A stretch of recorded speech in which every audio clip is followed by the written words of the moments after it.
Hello everyone and welcome to Medicated Housewife DIY, where crafting and mental health come together. My name is Sarah. In today's DIY video, we are making two Dollar Tree Tumbling Tower Block Riser plant stands. These mini butcher block style risers are super high-end looking, and one of them literally uses your leftover trashed Jenga blocks. You know, the ones you're probably going to be throwing away anyway. This is a fun, really easy and quick DIY that gives you a high-end wood designer look on a budget, and you're going to love it. So stick around, let's go make some stuff and jump right into this.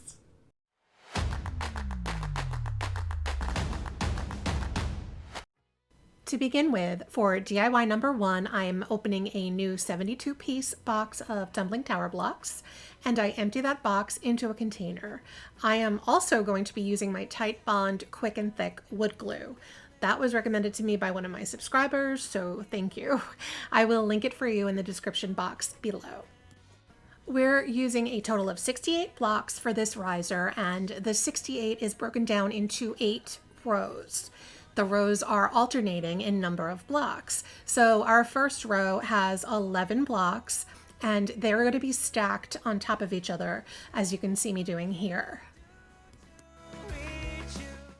Using the wood glue, I glue each of the 11 blocks to each other, one on top of the other, and I'm doing my best to keep the row as straight as I can with all the blocks lined up as best as I can.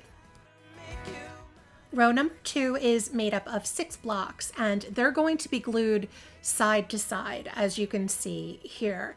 They're also going to be glued to row number 1 as well. Row number 3 goes back to 11 blocks, and just like number 1, they're going to be stacked on top of each other and glued together that way. And also they're going to be glued to row number 2 as well.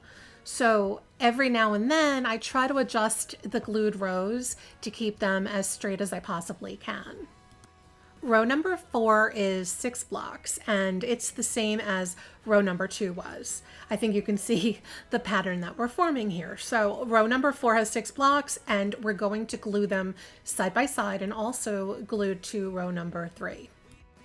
And because these tumbling tower blocks are never the same sizes, on some of the rows you may find the row is a slightly different size than the surrounding rows, and that's okay.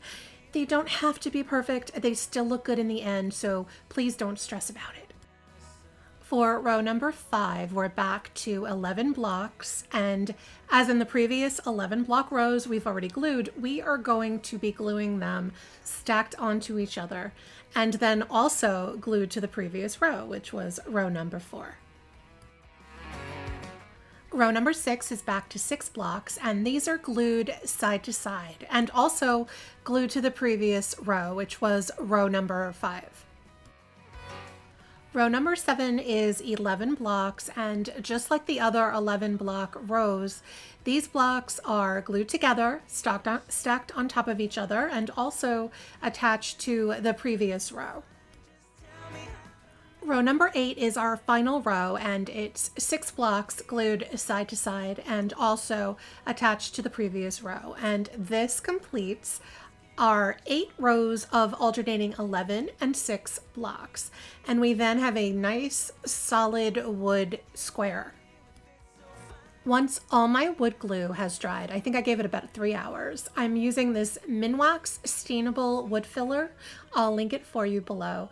This stuff has the consistency of spackle, and I initially wanted to use it to fill in only the really big gaping holes between the blocks. That's on the top and the bottom sides of that wood square. But as I started to work with it, kind of changed gears, and I started to use it to fill in all of the visible gaps that's in the top and the bottom, as well as the sides of this wood square, almost like using grout on tile or something like that. Now, I took my time and I filled in as many gaps as I could see with the wood filler. Then I used my fingers to try and rub off the really big chunks of excess filler on top of the blocks. It's not really a pro wood filling job, I know, but that's okay. We'll be sanding it later, and I did try and clean it up a bit though before setting it aside to fully dry. Once it was dry and off camera prior to this, I used some coarser sandpaper that I had on hand to sand down the dried wood filler in some of the areas that it was like too built up on. And then I used this sanding block from the Dollar Tree that has a finer grit to it, just to do a little bit more sanding just in those areas that I felt needed more of the wood filler removed, the ones that were really, really built up. And that was just to make the surface somewhat smooth. After sanding, I had a ton of wood dust on my surface, so I used this little mini vacuum I got at Amazon. I'll link it for you below. It's a silly little gadget, but honestly, it does come in handy. Next, I needed to attach legs to my riser, and I couldn't find the exact shape of legs that I wanted. I had wanted to just use some modernish rounded wooden legs that would get narrower toward the bottom, but I ended up getting these small wood cones on Amazon. I'll link them for you below. I got a pack of 10 and I figured I'd trim them to be closer to the shape that I wanted using my miter shears and a sanding block.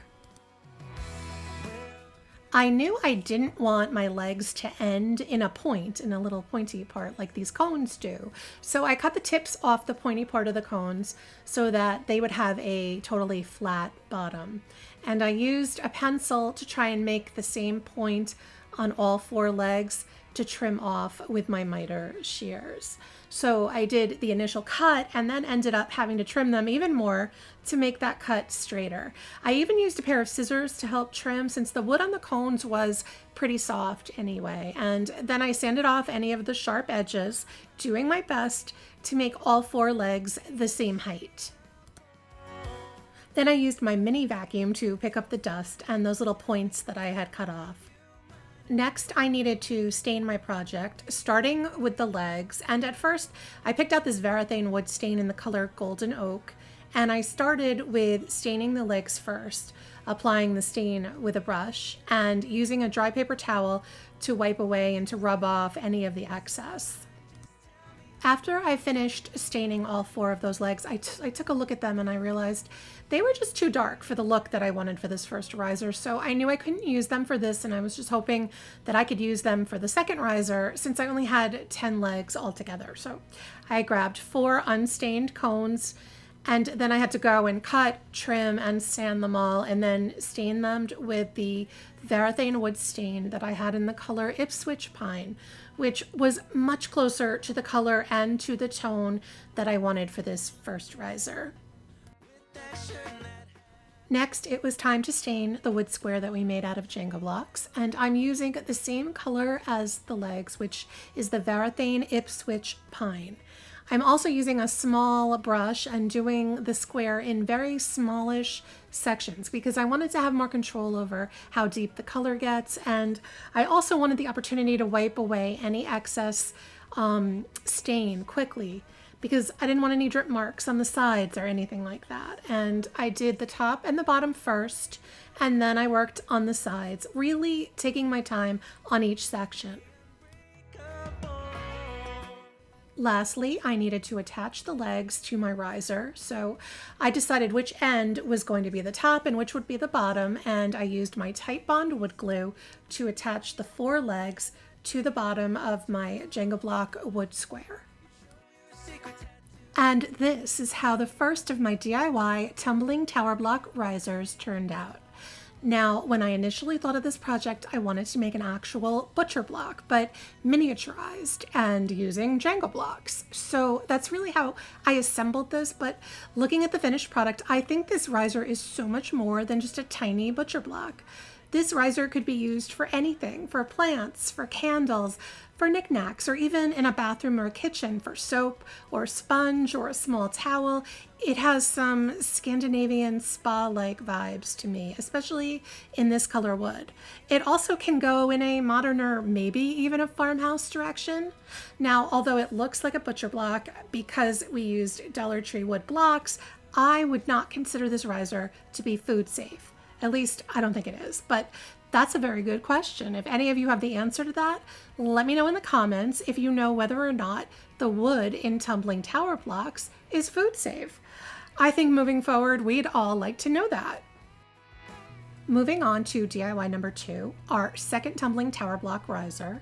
This time I'm using my discarded stained Jenga blocks collected from all my other projects. I had mentioned in a previous video that I had a big container filled with multicolored Jenga blocks, all leftovers from DIYs of the past, and I didn't know what to do with them. Well, today we are doing something with them. I picked out 68 of them in about 6 or 7 different colors and assembled them in ways that I thought the colors looked coordinated together, like random but cohesive, if that makes any sense. So I only picked out the stained ones, not the painted, because I wanted the wood grain to show through on all the different colors. And we are assembling this riser the exact same way as DIY number 1 in a butcher block style. So we're going to speed through this part on the video. I'm still doing 8 rows of alternating numbers of blocks. So row 1 is 11 blocks, row 2 with 6 blocks, row 3 with 11, row 4 with 6, row 5 with 11, then row 6 with 6, row 7 with 11, and row 8 with 6 blocks. And we're still attaching the rows to one another and the blocks to each other using the same Tight Bond Quick and Thick wood glue. Once my glue had dried, I did a quick sanding with a sanding block just to further distress all the already distressed colors on my wood square. And the sanding made all the colors come together very nicely. Then I took the first set of 4 legs that we had stained originally for DIY number 1, but I did not like the color for that one. I needed to use them for this riser, so I sanded the legs first to distress some of that stain that I had felt was too dark. And then I grabbed a mixture of white chalk paint and water that I already had on hand, and using a brush and a baby wipe, I brushed the white onto the legs and rubbed it off with the baby wipe. And this created a nice whitewashed effect over the distressed stain. At this point, the only thing left to do was to glue the legs onto the bottom of the wood square, which I did with some more wood glue. And this is how DIY number 2, my second Tumbling Tower Block Riser, turned out.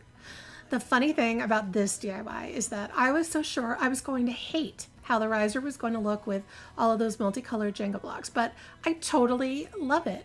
I'll go so far as saying I like this wood riser better than the first one. There is something about the end result of this riser that makes it feel a little rustic to me, and I feel like the colors got so distressed and muted that they actually work perfectly together. I think this would make a beautiful addition to anyone's decor, and the bottom line is we basically made it from leftovers, from trash. It's truly a trash to treasure. And these are how both of my $1 Tumbling Tower Block Risers turned out. I was so pleased with both these DIYs, but I was especially impressed with the multicolored rustic one. Aside from the thrill that we can make something beautiful out of nothing, I think it's a really interesting looking and unique piece of decor. But I really want to know what you think.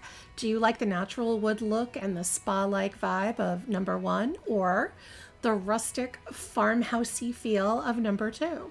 Let me know in the comments which of these 2 unique DIYs is your favorite, and what would you use it for in your home? I'd love to know your thoughts. I hope you enjoyed this Medicated Housewife DIY, and if you did, please consider hitting the like button and subscribing. It really helps out my channel. Once again, thanks for watching, and until next time, I'm the Medicated Housewife, and crafting is my medication.